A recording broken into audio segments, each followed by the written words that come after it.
तर छत्रपती संभाजीनगर शहरामध्ये माननीय पोलीस आयुक्त प्रवीण पवार सर, झोन 2 चे डीसीपी माननीय Shri Prashant Swami sir, ACP Shri Pagare sir यांच्या मार्गदर्शनामध्ये आमचं सिडको पोलीस स्टेशन काम करत आहे। आणि जो हा 307चा म्हणजे 109 BNS चा जो गुन्हा आहे अटेम्प्ट टू मर्डर, त्या अनुषंगाने सक्त कारवाई करण्यात आली आहे। आरोपी अटक करण्यात आले आहेत। इतरही काही आरोपींचा शोध सुरू आहे। तात्काळ आम्ही त्यांना अटक करू आणि योग्य ती कडक कायदेशीर कारवाई करू। काय सांगा सर, आज आपण या ठिकाणी तपास आरोपींना आणलेलं आहे। छत्रपती संभाजीनगर शहरामधील कॅनॉट जो परिसर आहे, या परिसरामध्ये शहरातील सर्व भागातील तरुणाई येत असते।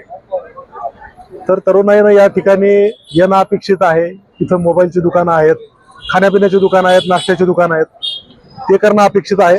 याच्या व्यतिरिक्त जर कुणी विनाकारण या ठिकाणी येऊन चहा पिण्याच्या कारणावरून किंवा इतर कुठल्याही कारणावरून जर भांडणं करत असतील, चाकू छुरी चालत असेल, तर त्या ठिकाणी कायदा सक्षम आहे आपले उत्तर देण्यासाठी आणि त्याप्रमाणे आम्ही योग्य ती कारवाई करू।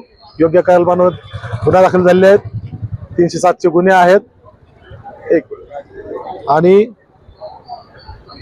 त्या अंतर्गत आरोपितांना अटक करण्यात आली आहे। बाकी काही आरोपी आहेत, सर्व शाळकरी कॉलेजचे मुलं आहेत, शाळकरी नाही आहेत, कॉलेजचे मुलं आहेत किंवा इतर काही टुकार आहेत, रेकॉर्डवरचे काही क्रिमिनल्स आहेत अशा प्रकारचे। तर या सर्वांना धडा देण्यासाठी छत्रपती संभाजीनगर पोलीस सक्षम आहे। कुठल्याही प्रकारे कोणी कायदा हातात घेण्याचा प्रयत्न करू नये। काही छोटे मोठे वादविवाद प्रत्येक ठिकाणी होत असतात, घराघरात देखील वाद होत असतात, पण याचा अर्थ हा नाही की कायदा कोणी हातात घ्यावा। पोलीस स्टेशन आहे, तक्रारी द्याव्यात, त्यावर योग्य ती कायदेशीर कारवाई होईल। स्वतः जर न्यायनिवाडा करण्याचा जर कोणी प्रयत्न केला तर योग्य कडक कारवाई करण्यात येईल। आपण जे पाहताय हे जो 2 दिवसांपूर्वी जो गुन्हा घडलेला आहे, त्या अनुषंगानं या गुन्ह्याचे जे घटनास्थळ आहे ते घटनास्थळाची पडताळणी आहे। आरोपी कोणत्या दिशेवरून कोणत्या दिशेला गेले या अनुषंगानं जे आरोपींची मुवमेंट झालेली आहे ते सीसीटीव्ही मध्ये कॅप्चर करण्याच्या अनुषंगानं, त्याचे पुरावे गोळा करण्याच्या अनुषंगानं आहे। त्याचप्रमाणे याच्यात जे हत्यार वापरले गेले आहेत त्यातलं एक हत्यार जप्त आहे, दुसरं हत्यार जे आहे ते जप्त करण्याच्या अनुषंगानं आम्ही ही झडती मोहीम अशा प्रकारे राबवलेली आहे। आरोपी आमच्या सोबत आहेत। आरोपींनी जे ठिकाणं दाखवले त्या अनुषंगानं पुढील कामगिरी चालू आहे। तरुणांना माझं हेच आव्हान राहील की तरुणांनी योग्य वयात योग्य शिक्षण घ्यावं, आई वडिलांचे स्वप्न पूर्ण करावेत, चुकीच्या कामगिरीत गुंतू नये।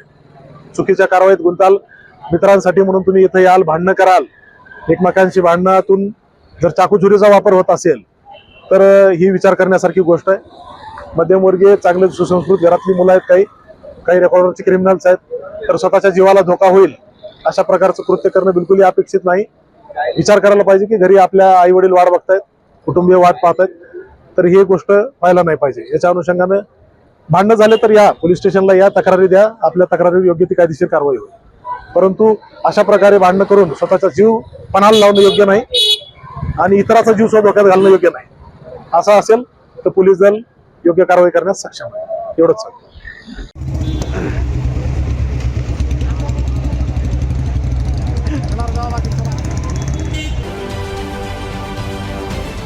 महाराष्ट्रातील सर्व बातम्यांचे विश्वासार्ह व्यासपीठ, सकाळच्या सर्व सोशल मीडिया प्लॅटफॉर्मला लाईक, फॉलो आणि सबस्क्राईब करा। तसंच सर्व नोटिफिकेशनसाठी बेल आयकॉन प्रेस करायला विसरू नका।